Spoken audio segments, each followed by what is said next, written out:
كفاني علم ربي من سؤالي واختياري فدعائي وابتهالي شهيد لي بافتقار.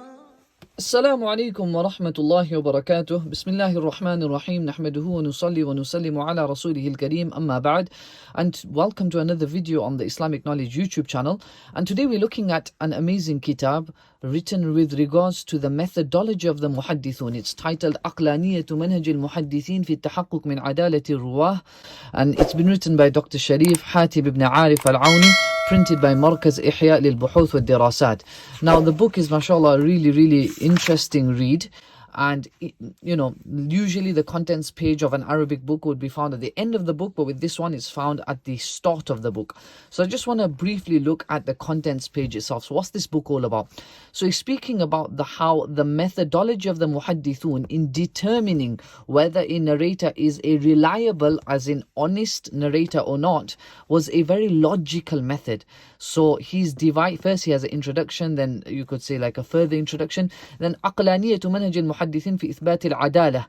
How did the Muhaddithun establish the condition of integrity and honesty, and what was the methodology and logic that they used? So he discusses بيان دقة طرائق المحدثين وتشعبها في التثبت من عدالة الناقلين, that the different methods with which the Muhaddithun determine that a certain narrator is honest and has integrity and therefore can be labeled as reliable and honest.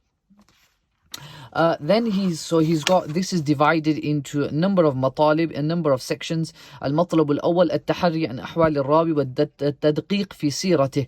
المطلب الثاني محاسبة الرواة بالتاريخ. He carries on مطلب الرابع الخامس السادس السابع الثامن التاسع العاشر الحادي عشر الثاني عشر 12 مطالب.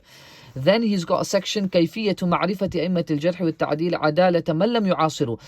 If in muhaddith, for example, Imam Ahmad, Imam Ibn Ma'in, are speaking about a narrator who lived almost 200 years before them, or 100 years, it can't be 200, but at least 100 years before them, how could they be making a comment on his reliability if they did not live in his same time, in the same time period as that muhaddith? So how would they make a ruling on that narrator? It would be by looking at his narrations, essentially. بيان بعد منهج المحدثين عن أن يتسرب من قبضة نقدهم المحكمة كذاب يتوهمون صدقه وفاسق يظنونه عدلا. Like, how did nobody escape the muhaddithun? Then that ends the first chapter. Then the second chapter is كفاءة أئمة الجرح والتعديل علما وأمانة, the integrity, meticulousness of the muhaddithun, the scholars of al-jarh wa ta'dil themselves.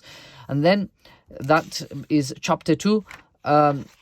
And then finally you have this chapter 2, this fasl is divided into 3 sub-chapters.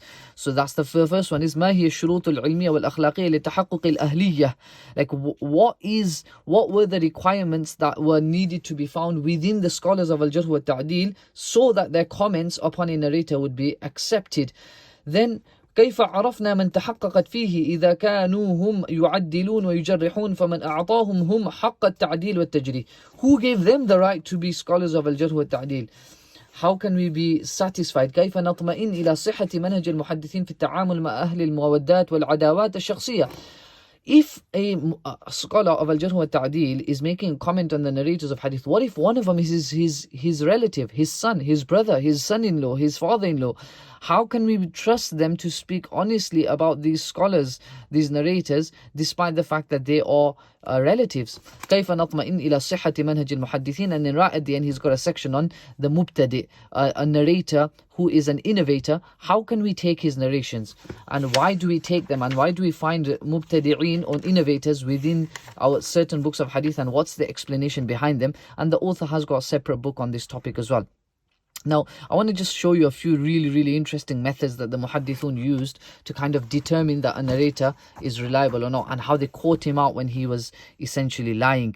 So there's a story here, and I really like this one. وقد جاء في ترجمة أحد المتهمين هو محمد بن يوسف المقري أبو بكر البخاري اللحياني نزل نيسابور أن أبا عبد الله الحاكم قال أخبرني الإمام أبو بكر المقري. So Abu Bakr al-Muqri, he says, قلت للحياني, he says, I said to Hayyani, that might be Lillahyani, seeing as what's written here, Allah knows best. عَلَى مَنْ قَرَأْتَ بِالْعِرَاقِ. So he asks this fabricator of hadith, who did you listen to? Who did you acquire a hadith from in Iraq? So he says, Ala ibn Mujahid. He says, I got it from Ibn Mujahid. He says, فَقُلْتُ لَهُ. So I said to him, قَرَأْتَ عَلَيْهِ قَبْلَ أَنْ يَخْضَبْ أَوْ بَعْدْ. Did you recite upon him when he had applied henna to his beard, etc., hair, or after? So he says, قَرَأْتُ عَلَيْهِ وَقَدْ خَضَبْ. He says, after he had put henna on his hair. As in, it was that period of his life after he used to put henna. So he then asks him, قَرَأْتَ عَلَيْهِ قَبْلَ أَنْ يَأْخُذَ الْعَصَى بِيَدِهِ أَوْ بَعْدَهِ. Did you read upon him after he had taken a stick in his hand, or before or after? قال كان لا يخرج إلا والعصا بيده. He says, he never used to leave his house except there used to be a stick in his hand. That's what the fabricator of hadith, he kind of just lies and just makes it up. So then this muhaddith essentially says to him, يا هذا والله ما خضب ابن مجاهد قط ولا أخذ العصا.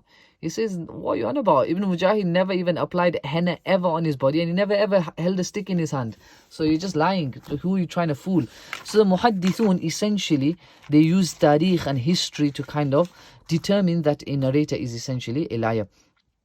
Now there's one really interesting section in this book that I would really recommend for students of hadith, which I found interesting, which was page 113, wherein the author speaks about a certain type of approach that the muhaddithun would use, the scholars of al-Jarh wa al-Ta'dil, that was referred to as al-Hayda, if I'm not mistaken, if I'm pronouncing that correctly. I could be pronouncing it wrong, but it's like, essentially, sometimes they would be asked a certain question about a certain narrator, and what they would do is that because they don't want to give a comment about him because he's not a strong narrator, they would kind of divert the topic. So he says, وَمِنْ أَمْثِلَةِ هَذِهِ الْحِيلَةِ الَّتِي أَسْمَوْهَا بِالْحَيْدَةِ يقول الجوزجاني مضاعفا تضعيفا شديدا لراو يقال له مجاع ابن الزبير. So what they would do is, if they asked, was this narrator a reliable narrator or not, instead of saying yes or no, they just say, yeah, he had a really big house. But I mean, I'm just saying in our terms, right? They never had houses and cars to that level that we have.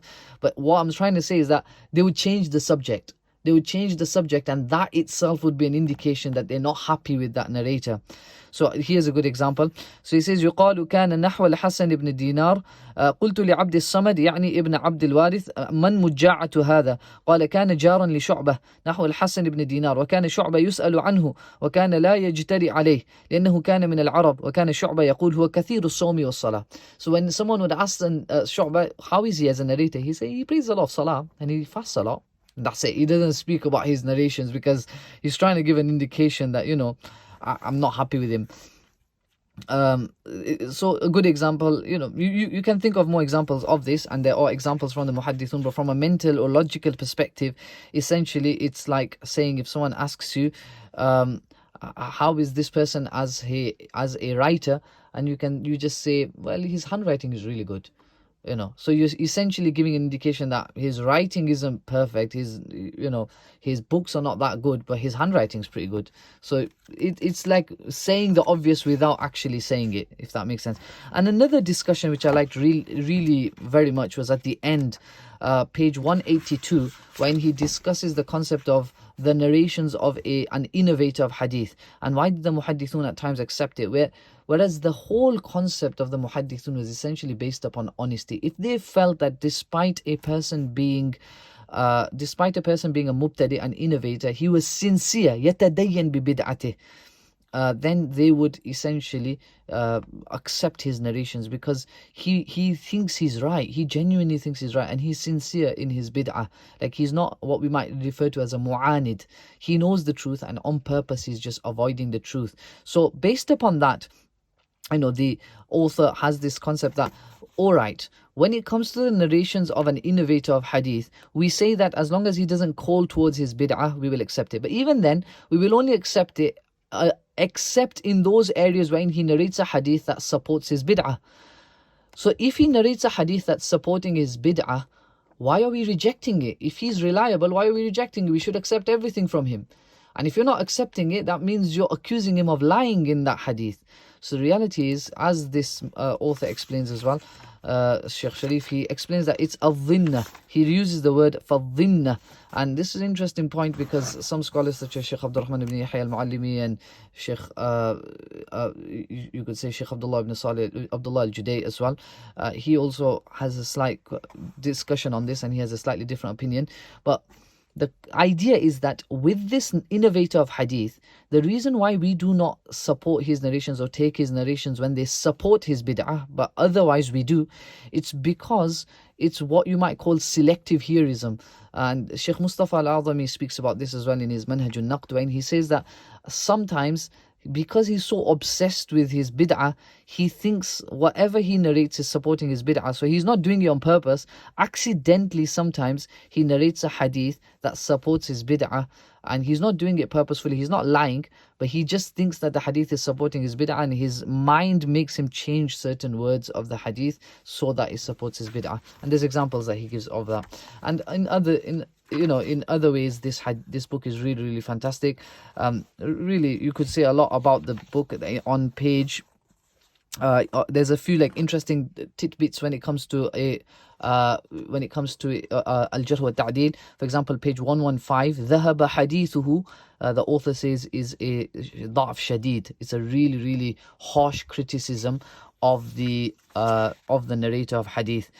Then he's got loads of examples around page 105, 108 of muhaddithun who kind of label their own fathers and sons as unreliable because of their respect of hadith.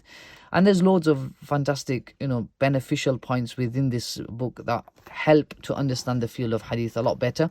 And I will inshallah share these notes on the Telegram channel as usual. And so please do join the channel. Inshallah, it'll be beneficial for myself and yourself as well.